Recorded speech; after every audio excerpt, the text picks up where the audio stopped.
Umabot sa korte ang pagpuna ng isang residente ng Silang Cavite sa mga palyado o manong flood control project sa lugar.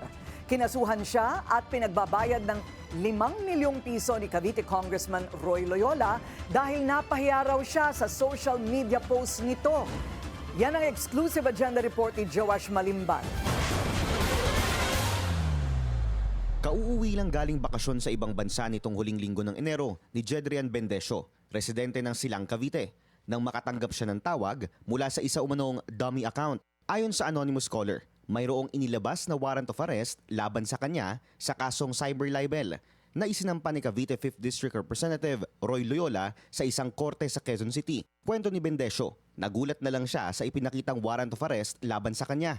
Na-verify namin na meron po akong warrant of arrest na in-issue po ng Branch 90 ng Quezon City. So, kinontak ko po agad yung mga lawyers. Sabi po ng mga lawyers, tinanong po ako kung sumagot daw po ako ng any subpoena. Wala naman po.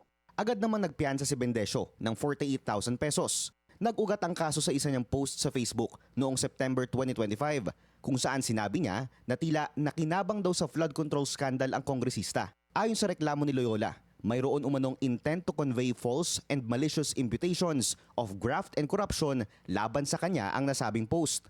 Dagdag ni Loyola, consistent ang pag-publish ni Bendesio ng aniyay malicious and defamatory statements laban sa kanya na nagpapahiwatig na nangurap siya sa kaban ng bayan. Sinabi rin ng kongresista sa isinampang reklamo na tila may resentment daw si Bendesio laban sa kanya dahil tao ito nang dapat sana ay panalong mayor ng Silang pero dinisqualify ng COMELEC noong nakaraang halalan. Ayon kay Loyola, naniniwala si Bendesio na instrumental siya sa diskwalifikasyon ng dating alkalde. Kaya ang hinihinging danyos ng kongresista, 5 milyong piso dahil sa naranasan niya umanong mental anguish, besmirched reputation, public ridicule and humiliation at serious anxiety. Pero para kay Bendesio, politically motivated ang pagsasampa ng kaso lalo na tila na single out daw siya sa kabila ng iba pang pambabatikos na natatanggap ng kongresista sa social media.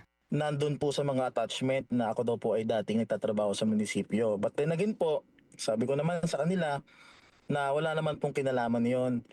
Ang gusto lang naman po namin mangyari or gusto ko lang naman pong mangyari magkaroon po siya ng explanation sa mga flood control na nasira sa bayan ng Silang.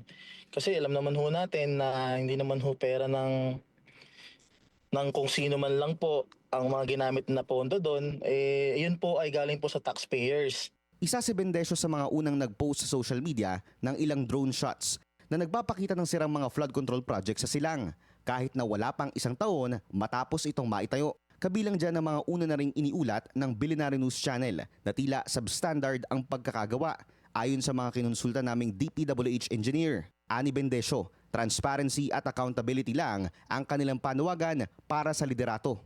Ang naaalala ko lang po, nagpatawag po ng Sangguniang Bayan hearing ang Silang. Investigation, pinatawag po ang DPWH, kung sino po ang proponent, hindi po nila maipaliwanag ng maayos. Even po kung ano yung next action about po dun sa mga nasirang flood control. Ang sabi po, ang unang-unang post po ni Congressman Roy ay yung nasirang flood control dahil sa bagyo. Ang sabi po niya, ipapatawag ang contractor, ipapaayos, pero wala pong nangyari. So until now, kung bibisitahin niyo po yung flood control na yon, sira pa rin po yun. Sinubukan ng Billionaire News Channel na kunin ang panig ni Congressman Loyola sa pamamagitan ng kanyang abogado pero hindi pa ito tumutugon sa aming mga mensahe.